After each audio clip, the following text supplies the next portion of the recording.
Hey, all right, everybody, welcome to Lecture 4. It's Thursday. Sorry for this late start here, but we just had a couple little AV problems today. So here's what I want to do. I'm going to cover, I'm just going to wrap up week 2. I'm going to tell you a little bit about the field trip we did yesterday. I'm still working on getting my files uploaded. I took a lot of really good pictures over at the recycling center yesterday. Pretty impressive. Sorry. Pretty impressive what they've done. They had a couple of health code violations, I think, a year or so ago, and were able to clean that up. And I learned a lot about the finances over there, and so I think this is a pretty big eye-opener for me, looking at what the university pays for landfill service every year. I think the landfill service bill is $380,000, so I mean we're knocking like on $500,000 per year to for the single waste stream. I want to do a little bit of math and see what that is on a dollar per pound basis. I think that would be a pretty interesting little calculation to do, so we'll work on that. I also learned that the recycling center budget is around $120,000 per year. That's for 2 full-time employees and 200 person hours per week. Yeah. So with 2 full-time, so it's 120 hourly wage personnel per week, and of that they're able to recover $10,000, maybe $15,000 in materials. And so Brian Davis made the comment that, gosh, maybe he could pay his tuition with that if he were able to get that money. And we determined, well, yeah, if you had 200 hours per week, you could. And so, it ends up being a time money thing. But looking at that $400,000 bill, I feel pretty confident that with proper organization and protocol that we could eliminate our landfill bill. I took a lot of pictures yesterday of some of the things that do go in the landfill. A lot of it just comes down to availability of equipment. So, for example, looking at some of the tree stumps that came down in the storm a couple weeks ago, they couldn't put them through the grinders because there's a lot of rocks in there. And so I'm scratching my head. Well, what do you do with a tree stump with a lot of dirt and rocks? One example, I'm just going to throw it out there. Chuck the thing in the river. There's already rocks in the river, there's already dirt in the river, and there's already a lot of wood in the river already. So maybe you have a problem with that, but Can't do it this time of year though, because the Rattlesnake, they're planning on tearing out all the dams that are in the Rattlesnake because of the bull trout run. Oh, really? Okay. So not in the fall. Uh-huh. Or if you were going to chuck it in the river, make sure you put it on the high water mark. Right. So there's issues with it, but with a little coordination, perhaps it would be allowable. Okay, so that's just one little observation I saw. Another one, I think there's a lot of contention about what happens with our electronic waste, and we saw, maybe a dozen pallets or so ready to go out in a couple weeks. And yeah, he said he needs 3 more big pallets, and he said he should have to justify a semi-load. Yeah. And so part of the contention, I think, was over the fact that we might have allegedly been paying to have that shipped, but it sounds to me, and I have no reason to doubt what Eddie Stan said, it sounds to me that we made a bargain with the recycling foundry in California, that it's a break even for them. Normally they would charge 35 cents a pound to pick things up, but we were able to negotiate that there's enough value in our electronic waste that it's a break even for them. So they're willing to the company that does the electronic waste recycling in California is able to subsidize their transportation cost. So we actually don't pay anything for it. Now, you might say, well, could we do a better job locally? Maybe. We'll see. And as I was listening earlier, in a couple of discussions, there are a variety of reasons why people recycle or not, and some of it's ethical, some of it's environmental, some of it's idealistic, but at the end of the day, most of it just comes down to time, money, capitalism, what have you. Okay, so the assignment in the Moodle shell this week is to take a picture of your own waste stream and post that. I took several pictures yesterday of the university's waste stream, but for some reason my phone is not syncing all that well. If I can, I'll just hold my phone up to the camera and give you a shot of what I saw. But I'll also take you through some of the figures in the book that I'm writing, and that'll show you some of my own household waste streams. I also had a neat little email this morning from one of the local newspapers showing how Butte is opening up a private, they're allowing a hearing or a legislation to see if they're going to actually allow a private curbside recycling service to start or not in Butte. I don't know why that takes legislation, but apparently it does. I know Martin No Runner's been running a private curbside recycling here in Missoula for quite some time without any special, legislation.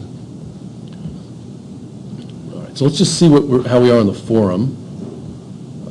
And I also, while I've got your attention, want to remind you to take quiz 1 from week 1. I'll grade that here over the weekend, and we'll discuss the results next week.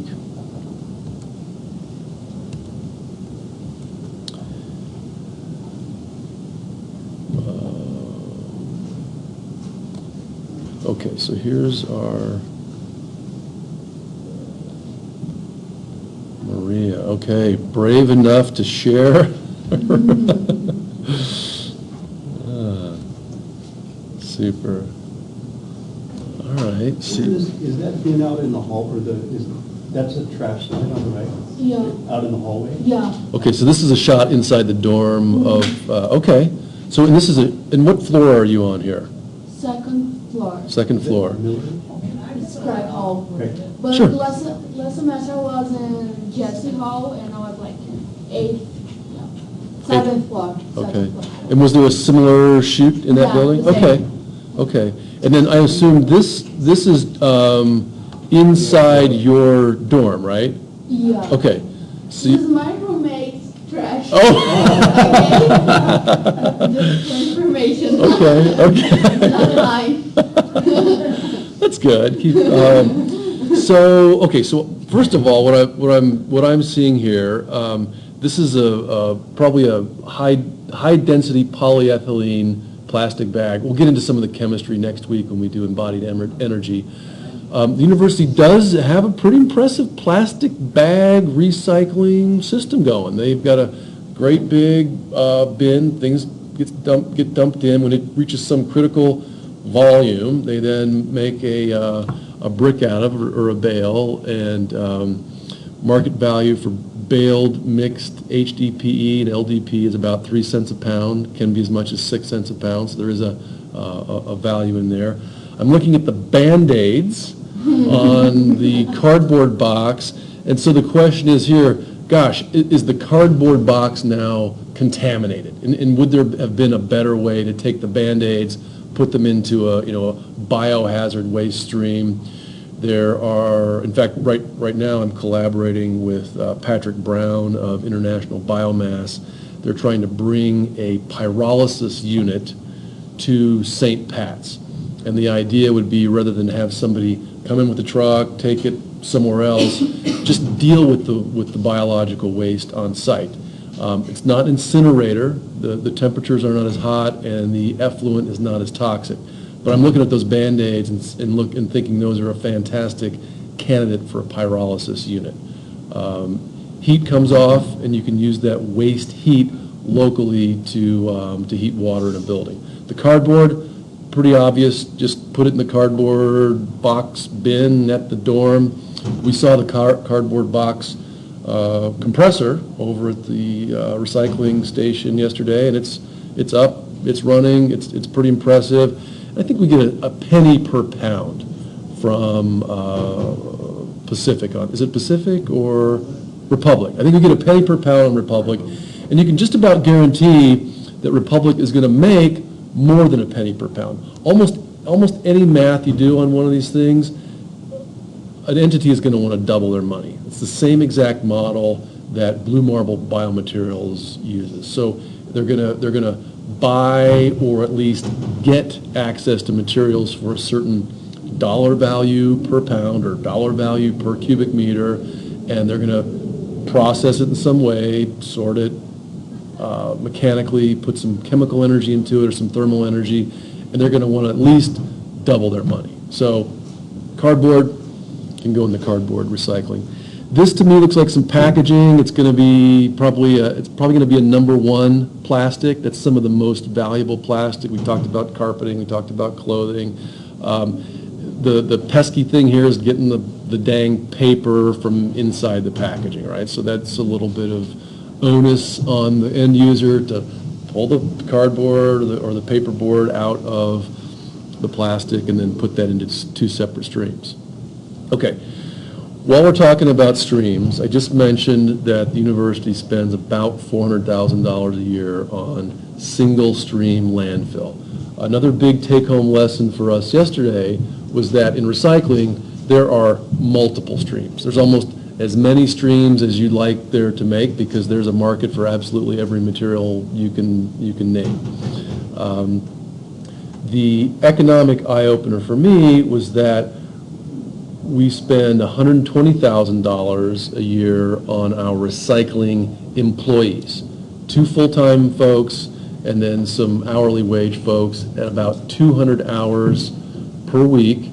And then we recover only, and this was a little surprising to me, it sounds a little low, we recover only $10,000 to $15,000 in materials. So you can sit down, do the math on a penny a pound for cardboard, 25 cents, maybe 40 cents a pound for aluminum.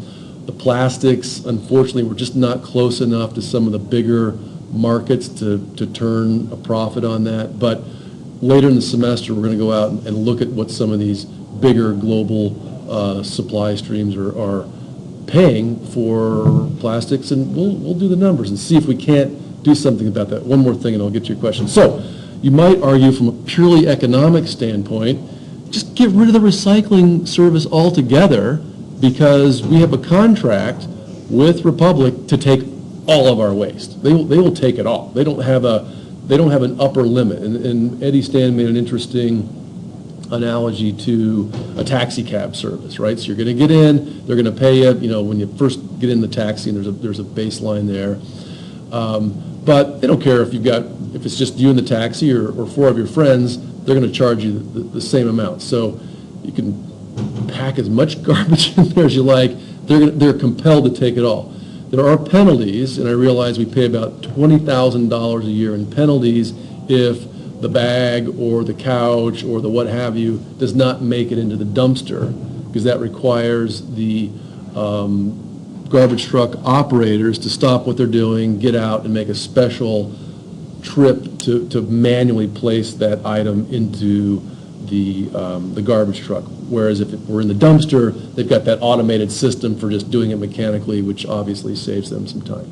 Yeah, question, Shelley. When you're talking about like 200 hours a week, you're also talking that not every, like the students that work there, some get paid from recycling, and there is the other half do not get paid. They Okay. pay like $2 an hour because they're work study. Oh, okay. So you really have to, if you're going to figure out the cost of what the recycling center pays for student employees, you have to know how many people get work study, because it's only like $2. Yeah, that's a great. So the point Shelley's making is that the multiple people that work at the recycling center are paid at various rates. I'm sure Eddie Stan and his assistant Jim are getting compensated at a greater hourly rate than the paid interns, or as you were just mentioning, the work studies. I mean, some people are doing that and putting in their hours and their time, getting some credit for it, but not being financially compensated at the rate that other people are. So yeah, there's hours and dollars flowing into it, just like any operation. No, it's a good point. Okay, well, that's a good little kickstart. Let me show you a little bit of what I'm working on right now. I don't know if I've brought this up, but here's a copy of the book that I'm working on at the moment. And here's the title. Recycling waste in the last best place. And here is, I just want to take you right to this little point, and then I'll show you a couple figures, because I think this fits in pretty nicely with the conversation I was overhearing before we started lecture this morning. Okay, so, and these are actual conversations that I've had with actual real people. So I want to recycle, but I can't afford 2 curbside services. That's currently what's hurting Martin No Runner's business here in town, because most people can't afford 2 curbside services, and most people can't afford how to sort of get rid of their landfill stream, if you will. Or I'm just not wealthy enough to recycle. I can't do it. Here's another one. I only have 8 pounds of garbage per week. Why should I pay as much as my neighbor does? And I think this encourages some people to sort of cheat the curbside service, if you will. And I was doing this for a little while myself too. I was kind of taking my little bag of I don't know what to do with, and actually walking it out to the garbage truck, and I kind of got the no you don't from the guys, like, you didn't pay for this. So I'm like, well, and that was really my wake up call to say, okay, well, I'm just not going to subscribe at all. But I've sort of made a living or a habit out of this, and obviously it's not something that we can expect every single person to do. But couldn't you do some type of like neighborhood arrangement, like per block? There are a few like that. And I think if you were living in an apartment complex, you would have a per block or per building, but we're just not, well, and it's a great question. And in fact, in a lot of ways, that's the model we're going to move towards with Martin's service, is he'll sort of come around on a block. There might be a few things that, gosh, you really, probably do belong in the landfill for now until the infrastructure's there. And in that case, the curbside service would drive a portion of those materials to the landfill. So yeah, that's kind of where we're going with that. And so you take all those 8 pounds times 10 or 20 people, and now you have a relatively modest amount of garbage, if you will, that would then go to the landfill. So yeah, that's a good way to look at it. The main thing as far as the first statement, I can't afford curbside service. You get like a neighborhood one, Yep. everybody puts in $5 Right. whatever it costs. Yeah. Per person. Yeah. No, there's Still definitely, get to use the service. definitely some economy of scale to that. Yeah. There's some Right. communities that, for instance, I know Arlene for a fact, and Sean was mentioning, I can't remember if it was Townsend, that there are certain communities where it's just a municipal service. If you're a landowner, you have access to the landfill. They don't triage it. It's just a dump. Okay. A lot of times it's it's like an elevated dump. They back a trailer in there, and you just hoist all your stuff into the can, and when Yeah. it's full, somebody drives it away. Yeah, and I think the dump model is still working to some extent in Montana, but there are,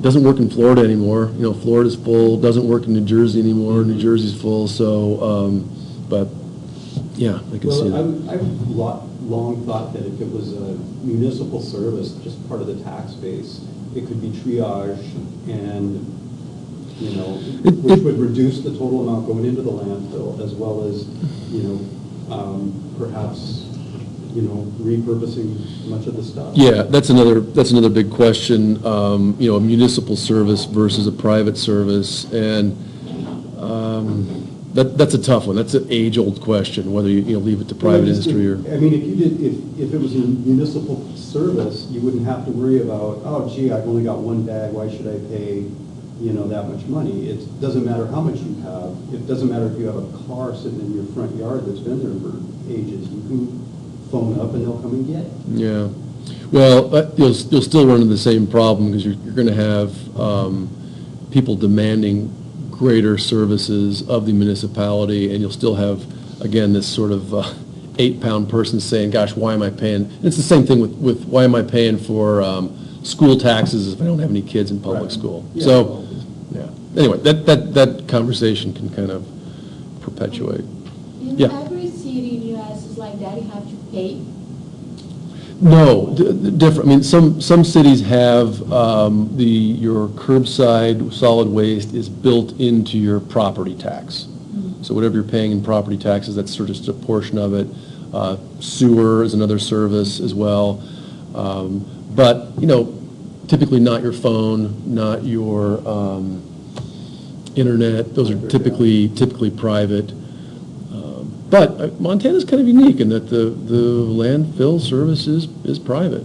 And I think it actually offers a unique opportunity for somebody to get wealthy doing the recycling thing here in town. So this is another one. That's my trash. Don't touch it.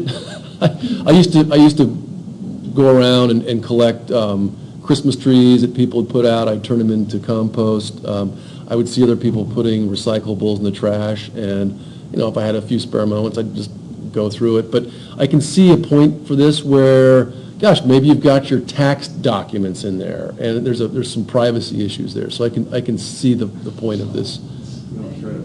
Right. Yeah. Actually, the people you'll hear that from is the Republic employees and representatives. Yep. Well, yeah. They don't want people either because of liability or whatever. I know that there was a dumpster diving team in Missoula for a long Yeah. time. Yeah. And they would have to dodge the Republic folks. Yeah. Yeah. It is. This is another one. People will sort of opt out of recycling because they think it's just not being done properly at all. They'll say, gosh, even yesterday we saw a little tin can lid in that bale of HDPE. And so, but that's going to be the problem with any kind of, and you could call recycling urban mining. It's the problem with any mining operation, whether you're getting it from, municipal waste streams or from raw materials. Don't you have the same problem in actual mining? You still have contamination? Absolutely, yeah. Any type of extraction. And we'll get into that It's gonna have with, behaviors. yeah, and we'll dig into that with embodied energy in more detail next week. It's all going in the garbage anyway. Who would actually pay you to take garbage? So that's just kind of another naysayer, but these global recycling streams do exist, so that's just kind of a funny myth. Okay, I've heard this one too. Why would I give you money to take away my recycling if I know you're going to make money on it? So why would I give you money on the front end and the back end? And we even saw that yesterday with our own recycling system. It's cost them $120,000 to do it, and they're only getting 10, maybe 15,000 on the back end. So that's also a myth. It's just a matter of, do I want to choose to put the stuff in the dump, or do I want to choose to put it into recycling streams? So, and I went back into this little. I hope I didn't mention any names here, but I thought I would just use our little banter in the classroom as an allegory for the book. Here's another one where it's someone else's problem. My landlord is paying for it, so why would I bother? I don't have any control over it. It's going to be easier for me, so it's kind of someone else's financial problem, and it can be someone else's waste problem as well. We hear this one too. A lot of times we'll have discussions at my house, whether it's more energetically, financially, and temporally advantageous to line dry clothes versus put them in the dryer. You know, we're paying for natural gas and electricity to dry the clothes, whereas nature does a pretty good job. But as you know, it takes more of your own human time to put something on a line and then pick it up than it does to chuck it all in the dryer. Yeah. So, and then I get back into this whole techno slave example. That's something that we've talked about in NRG 101. Okay, and then really quick, I want to I heard a show. new one today. What's that? I heard a new one today. Yeah? Which, well, and I'd actually heard this one before, but it came up again today, which is recycling glass takes as much energy to recycle as it does to produce the original. And I've heard that with aluminum too. Well, you know, recycling aluminum takes as much energy as it does to just produce it from raw materials. And that makes no sense to me. We'll do the math next week. Okay. Yeah, we'll just do the math next week. All right. It's not a problem. Okay. Yeah. So you've heard that one too? Oh, absolutely. Oh, yeah, for sure. Okay, here's a picture of my son and myself moving a water container, a busted rooftop carrier made of plastic, and then a solar thermal. This guy's actually going to be installed up in Browning. We're going to take it up to Browning. Well, it's already in Browning. We're going to install it in a month. And we were able to take all the stuff that probably otherwise would have gone to the dump and repurpose it. I rather than collecting a whole bunch of recyclables in my dining room, there's a little bit there, but just behind this little tray is just a chute directly to my garage, and I do all the triage in the garage. You know, rather than, a lot of people will do it, it's like building up in the kitchen, so I'm like, screw it, I'm just gonna cut a hole in the wall and shove it out there and deal with the mess somewhere else. And that's a lot like what they do at any recycling center. This is some waste behind the art school. It's wood, it's an old bed frame, and this is one of those deals where Republic's going to ding us for an extra $850 because it didn't fit in the dumpster. And there's metal in here that could have been repurposed, and the wood obviously would be a reasonable waste to energy solution. Here's a chair. You know, there's some wood there. There's foam insulation. There's fabric. I've dismantled furniture like this before, and it's pretty satisfying. And you take the fabric over to Goodwill, and they're tied in with the global fabric recycling efforts. There's money in those old couches that you root around between the Yeah. cushion. Oh yeah, extra money in there for sure. Yeah. Here's some soil. You know, here's some topsoil that went right in the dumpster. Can't quite wrap my head around that one. You know, along with the cup and a garbage bag. We do have a fireplace in our house. We don't use it primarily for heating, but it's supplemental heat. It's not perfect. You know, I think a lot of people say, gosh, you really shouldn't burn anything at all, but we'll use newspapers and things like that to start fires. This is my chicken bin, so anything that looks like, well, broccoli stems, cucumber peels, et cetera, will go in here. Anything like citrus peels, coffee grounds, what have you, I just chuck under the sink in this sort of wet bucket, and that goes right into the compost bin in my backyard. This is just showing saving some bread. This is a challenge. So you've got the meat wrapper in the kitchen sink after dinner. I just leave it in there and let it soak with the dishes. So I'm not using any additional water, and the thing's dirty already. There's soapy water in the sink for dishes. I'll wring it out. This stuff goes into that thin film plastic. This is styrofoam, and the goal here is to turn that back into a building material. My nice, yummy stove. We'll see a lot more of these symbols cropping up. TerraCycle will take packaging with this and turn these used juice containers into clothing or backpacks or handbags. So keep an eye out for that, and we'll just store them up and ship them right to TerraCycle and let them do their thing, or start our own little TerraCycle shop here in Missoula. I'll show you a picture of my compost pile. I can also show you a picture of my neighbor's front yard where I took the soil from my compost and filled in a trench that the water company left behind when his water line broke. We'll get into the chemistry, some of the hydrocarbons next week. There's a shot of the landfill in Missoula. There it is, even at a larger scale, it's still quite visible. Is that bigger than the Adams Center? I'd say it's bigger, way bigger than the Adams Center. Football field? It's huge. Oh, yeah, no, it's, I guess we could again do the math and look at the acreage, but there it is. It's in behind the mountain. Yeah. Somewhere down here is the gas stack. Currently, we don't do any waste energy recovery, but there are some landfills that do that. Yeah, they just knock gas. That thing, Yeah. Okay, so there's a shot of some of my own waste streams. It's 11:15. I'm going to stop the recording here shortly, but Tim Chester, because I've got a meeting downtown I've got to get to. So as promised, today we've got basically 45 minutes. What I want you to do is go back to the bullpen and basically do an inventory on everything back there. And what I'd like each of you to do is take ownership of something and figure out, okay, where's this going to go? It's going to go to Goodwill? Is it going to go into a waste to energy stream? Is it going to get upcycled somewhere? Is it going to get recycled? So I'd really like you to go back there and challenge yourselves.